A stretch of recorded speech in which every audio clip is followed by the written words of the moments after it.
Proyecto final de pabellón del equipo 1 para la materia de materiales y procedimientos de construcción. Para este proyecto, el objetivo general fue realizar el diseño de un pabellón en el lateral del edificio de Humanidades dentro de la Universidad de las Américas Puebla, con el fin de exponer las licenciaturas de Arquitectura e Ingeniería Civil en la Expo UTLAP, así como su relación entre ellas. Conocer e identificar los distintos tipos de materiales y procedimientos que van asociados en proyectos arquitectónicos a través del estudio de sus propiedades, aplicaciones y procesos constructivos para comprender su correcta selección y utilización en el diseño y ejecución de obras arquitectónicas, garantizando funcionalidad, seguridad y valor estético en los proyectos, fueron los Learning Outcomes. Para hacer el proyecto se tuvo que entender qué es un pabellón. Se entendió que el mismo es una estructura arquitectónica que se utiliza para diferentes propósitos como exposiciones.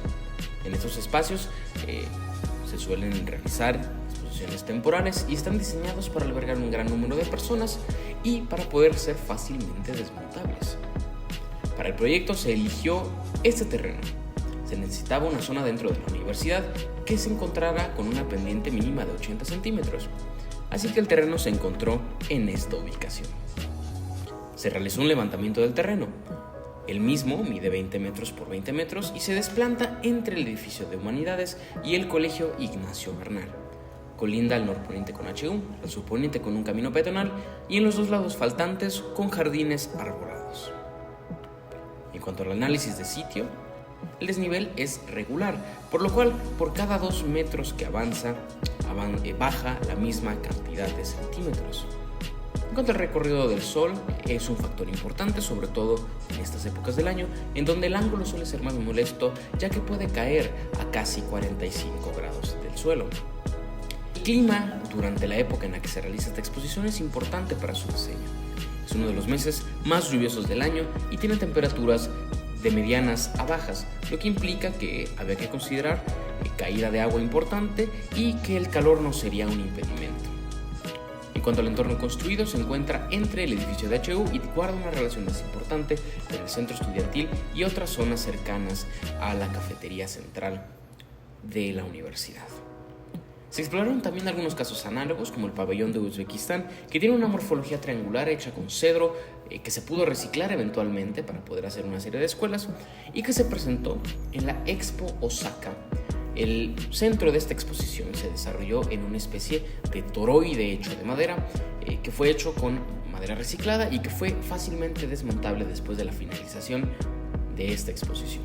Finalmente se llegó a una propuesta arquitectónica que se fundamentó en la necesidad del proyecto de representar la intersección entre las dos carreras que integran el equipo y lo que se consideró que podían expresar de manera morfológica. Aquí podemos ver algunos de los planos. Primero, la planta estructural de la planta baja, lo que representa la parte en la que se fundamenta todo el edificio. Incluye arrastres longitudinales, arrastres o cuñas específicas.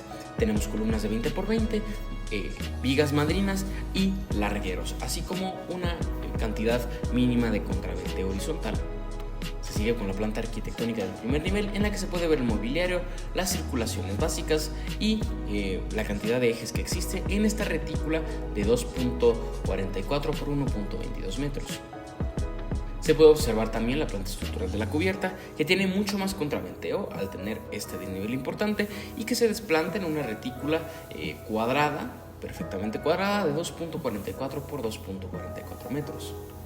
Finalmente se puede ver la planta arquitectónica de cubierta, que es una especie de foto aérea de cómo se vería el edificio desde encima, con los triplies en ese sentido, manteniendo las mismas medidas y siendo cortados al centro simplemente por una viga que corre a lo largo de todo el edificio y que divide el techo en estas dos aguas.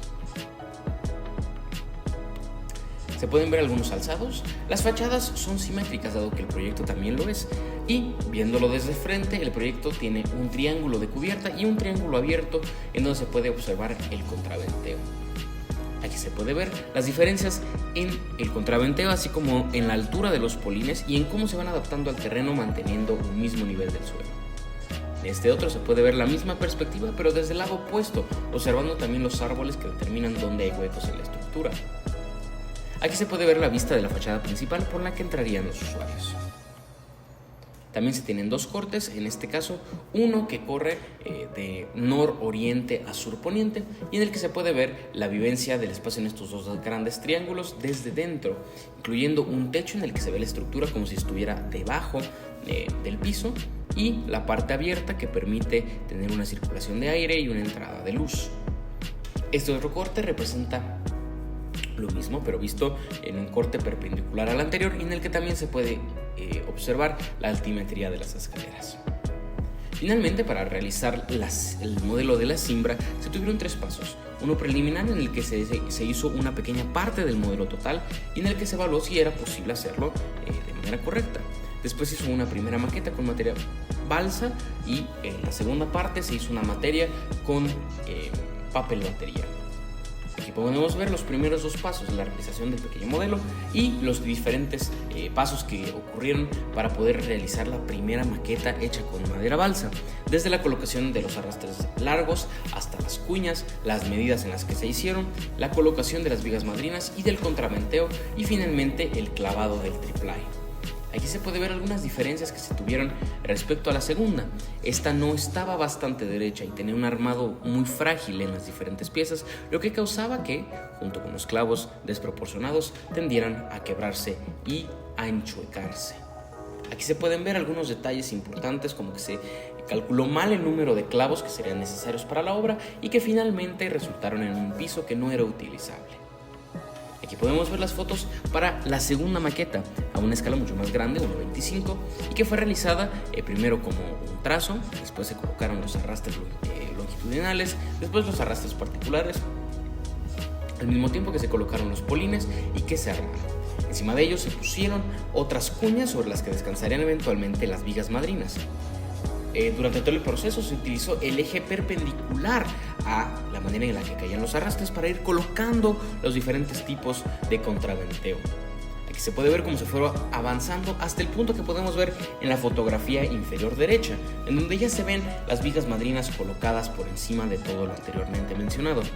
Por encima de estas vigas se colocaron los largueros y encima de esto se colocó el triplay, en este caso representado por pequeñas placas de batería.